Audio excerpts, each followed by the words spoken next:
믿지 못하겠다. 지난 8일 국민의힘 윤리위원회가 성상납 증거인멸 교사를 하지 않았다는 이준석 대표의 말을 믿지 못하겠다고 했습니다.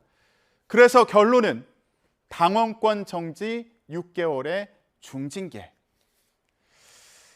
네, 이 대표는 착잡한 심정을 담은 노래 한 곡을 띄웠는데요.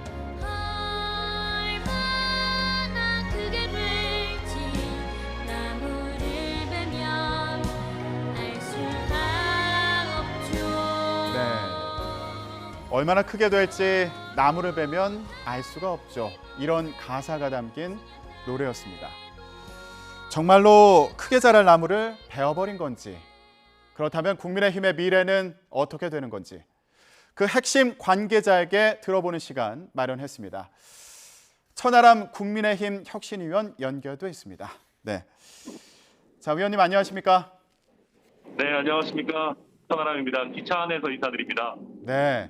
지금 기차 좌석에 앉아 계신 건 아니죠? 다른 승객분들에게 혹시 불편이 있을까 봐요.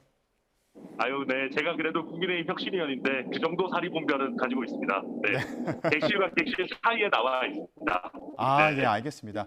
불편한 상황에서도 이렇게 연결에 응해 주신 점 감사드리고요. 자, 오늘 네. 국민의힘 상황과 관련해서 얘기를 좀 나눠보겠습니다. 자, 일단 이준석 대표 징계 관련해서요. 위원님 같은 경우에는 부당하다는 입장을 갖고 계신 거죠? 네, 그렇습니다. 왜냐하면 당대표, 특히 민주적으로 선출된 당대표를 징계하기 위해서는 이준석 대표를 선출한 당원과 국민들도 납득할 수 있을 정도의 명확하고 객관적인 근거가 존재했었어야만 합니다. 그런데 사실 이번에 그 윤리위원회에서 내놓은 것은 내놓은 얘기는 사실 이준석 대표의 진술을 믿기 어렵다라는 것 외에 객관적인 증거는 다소 부족했다고 보입니다. 네. 그러다 보니까 지금 이제 저희 당을 지지하시는 지지자들의 그 윤리위 결정에 대한 찬반도 거의 5대5나 6대4에 가깝게 나눠져 있거든요. 네. 그런 면에서 저는 이번 윤리위 징계는 정무적으로 실패한 징계가 아닌가라고 생각하고 있습니다. 네. 자, 그러면 징계가 확정된 이후의 상황에 대해서 얘기를 해보겠습니다. 권성동 원내대표 같은 경우에는 일단 본인이 직무대행을 선언을 했고요. 오늘 최고위원회가 예정되어 있는데 이 회의도 직접 주재할 것으로 보이는 그런 상황입니다. 이런 상황에 대해서는 어떻게 평가하고 계신가요? 저희 당의 이런 그 징계에 관한 절차들이 당대표를 징계할 것을 염두에 두고 만들어지지 않았습니다. 네. 그래서 이 징계 효력과 관련해서 다양한 해석들이 지금 나오고 있고요. 제가 보기에는 원칙대로 저희 규정대로 따지면은 이준석 대표가 본인에 대한 징계에 대한 처분을 해야지만 이 징계가 효력이 있는 상황입니다. 네. 그러나 이러한 이준석 대표의 입장과는 별개로 권성동 원내대표는 과거 선례에 따라서 당대표의 처분 없이도 윤리위원장의 처분만으로도 징계 처분의 효력이 있다라고 보고 직무대행에 들어간 상황이거든요. 예. 그러다 보니까 이준석 대표가 만약에 최고위원회에 출석하겠다라고 할 경우에 굉장히 볼썽사나운 풍경이 연출될 수도 있을 것 같아서 다소 걱정스러운 모습으로 지금 지켜보고 있습니다. 네. 어떤 상황을 좀 예상하시는 건가요? 이제 회의 시간이 얼마 남지 않았는데요.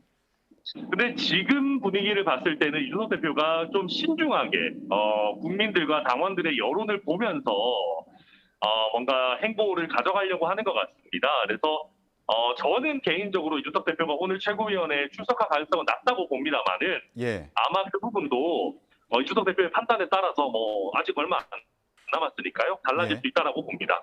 예.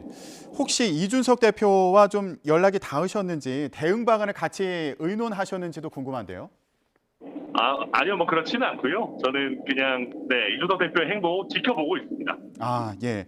자, 그러면 어떤 방안에 대해서 좀 고민을 하는지도 궁금한데 일단 법원에 효력정지 가처분 신청할 가능성이 있는지 이 부분 어떻게 보십니까? 일부에서는 이게 실효성이 없다는 얘기도 있어서요. 일단 이준석 대표 입장에서는 모든 그런 카드를 열어두고 판단하겠다라는 입장으로 이미 언론에 천명한 바가 있고요. 예. 이 효력정지 가처분 같은 경우에 이제 제가 변호사이기도 하니까 생각을 해보면 원래 원칙적으로는 법원이 당내 문제에 좀 소극적인 것이 사실입니다. 그렇지만 명백하거나 중대한 하자가 있을 경우에는 예외적으로 개입하기도 하고요. 네. 특히 이제 과거 민생당의 사례나 이런 경우에도 볼 수 있듯이 당권 분쟁의 소지가 큰 경우에는 법원에서도 이게 뭔가 좀 정리가 필요하다라고 보고 예. 가처분 신청을 인용한 사례들도 적지 않았습니다. 아, 그렇군요. 다른 가능성도 네. 있다. 예. 실효성이 네. 있을 수도 있다. 이런 말씀으로 이해가 되는데 이준석 대표가 이제 동시에 그 지금 하고 있는 일이 SNS를 통해서 당원 가입을 독려하고 있거든요. 실제로 네. 좀 당원 가입 분위기가 주변에 좀 있는지 또 당원 게시판 분위기는 어떤지 이것도 궁금합니다. 네, 실제로 당원 게시판이나 특히 2030 세대가 많이 활용하는 커뮤니티 사이트 등에서 저희 국민의힘의 당원 가입을 인증하는 예. 그런 행렬들이 꽤 많이 있는 것 같습니다. 그래서 음. 저희 입장에서는 젊은 세대가 이준석 대표의 징계라는 계기가 참 씁쓸하긴 합니다만은 어쨌든지 저희 당에 관심을 많이 가져주고 또 당원도 많이 가입해 주는 것 자체는 고무적인 일이라고 생각합니다. 예. 자, 지금 2030 가입을 독려하고 있는 상황인데 천 의원님도 이제 청년 정치인이시니까요. 이 부분 좀 네, 짚어볼게요. 제가 외모는 그런 느낌 아니지만 30대니까요. 네. 예. 외모도 청년처럼 보이십니다. 예. 감사합니다. 예. 자, 이 대표 징계와 함께요. 이거 청년 정치인들 선거 끝나니까 내팽개치어지는 거 아니냐 이런 지적이 나오기도 한데 이 부분에 대해서 어떻게 보고 계신가요? 저희 당의 이준석 대표와 민주당의 박지원 비대위원장은 같은 선상에서 비교할 것은 아니죠. 왜냐하면 이제 이준석 대표는 선출된 당대표고, 박지원 비대위원장 같은 경우는 어찌 보면 안처진 임명직 비대위원장이기 때문에 좀 다릅니다만은 예. 공통적으로 분석할 수 있는 내용은 우리의 기성 정치인들이 젊은 정치인의 새로운 이미지만 갖다 쓰고 싶고 이 젊은 정치인들이 자기의 뜻을 펼치는 걸 싫어하는 것 같아요. 예. 그러니까 약간 장식품 용도로 비주얼만 갖다 쓰려고 하고 정치인들이 막상 입을 열면 그 입을 어떻게든 닫아버리려고 하는 특성이 저희 당이나 민주당이나 공통적으로 있는 것 아닌가. 특히 이준석 대표 같은 경우는 단순히 말만 많이 한 게 아니고 어떤 대선 지선 승리라는 성과를 냈지 않습니까? 예. 그런데 이런 성과를 많이 냈음에도 불구하고 세력이 없다는 이유로 제대로 된 평가를 받지 못하고 반대로 대선 지선을 모두 패배로 이끈 이재명 의원 같은 경우는 당내에서 여전히 떵떵거리시면서 당대표 나가신다라고 하는 이런 모습을 보면 같은 청년 정치인으로서 솔직히 좀 씁쓸한 마음은 감출 수가 없습니다. 네.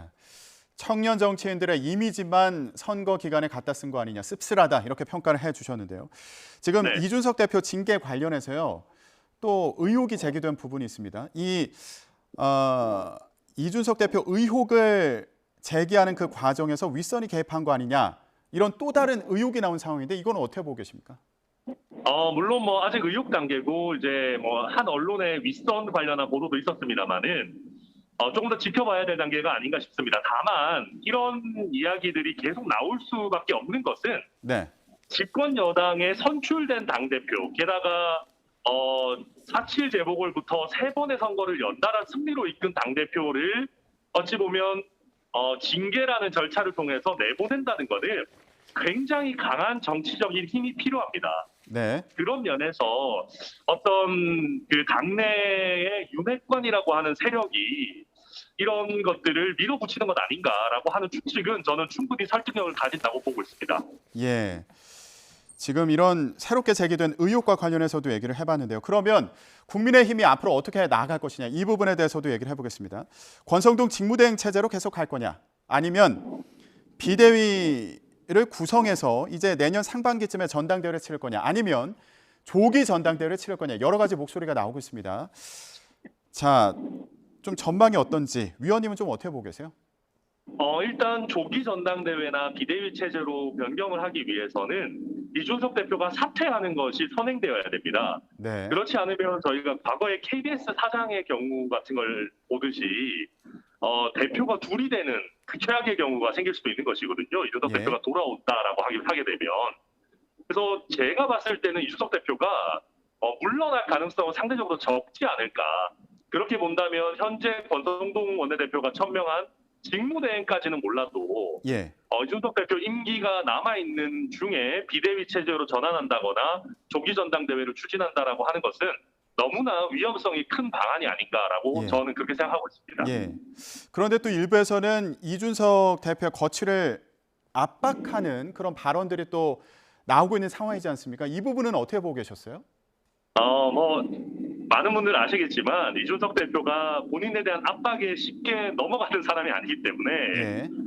물론 뭐 여러 가지 여론의 추이를 보면서 이준석 대표도 여러 가지 결정을 하겠지만은 단순히 당내 인사들이 압박을 한다라고 해서 여론과 관계없이 이준석 대표가 물러날 거라고 예상되지는 않습니다. 그러면은 사퇴해야 된다는 취지의 발언이 나오고 있는 상황에 대해서는 어떻게 평가하십니까?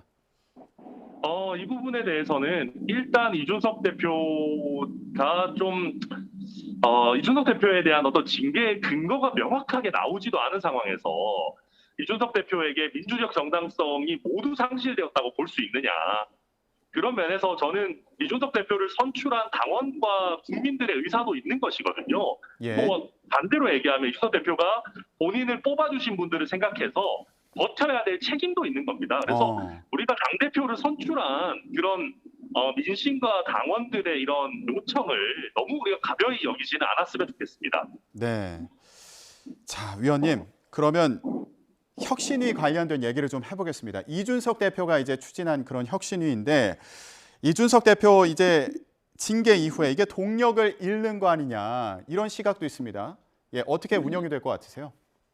일단 저희 최재형 혁신위원장님 같은 경우에는 이준석 대표의 거취와 상관없이 뭐 열심히 혁신위를 운영해 나가겠다는 의지가 굉장히 강하시고요. 예. 다만 현실적으로는 이게 이제 단순히 그 공력의 문제라기보다 이준석 대표 문제가 저희 당의 이슈 블랙홀로 작용할 가능성이 매우 큽니다. 예. 그래서 저희 혁신위가 열심히 활동을 한다 하더라도 국민들과 당원들의 많은 관심을 얻을 수 있을까 하는 부분에는 솔직히 우려가 있고요. 예. 그런 만큼 저희 혁신위가 더 열심히 예상 이상으로 어떤 성과를 보여드려서 여론의 관심을 받을 수 있도록 최선을 다하겠습니다. 네. 자, 앞으로 당권 경쟁이 치열할 수 있다 이런 분석도 나오고 있는 상황인데 이런 가운데 혁신위가 관심을 받을 수 있을지 이런 우려도 있고요. 앞으로 어떻게 활동해 나가시는지 지켜보도록 하겠습니다. 자, 오늘 뉴스 핵심 관계자 뉴핵관 이준석 대표 징계와 관련해서 국민의힘의 천하람 혁신위원과 함께 얘기 나눠봤습니다. 위원님 오늘 기차 안에서 연결해 주셨는데 감사합니다. 아유, 감사합니다.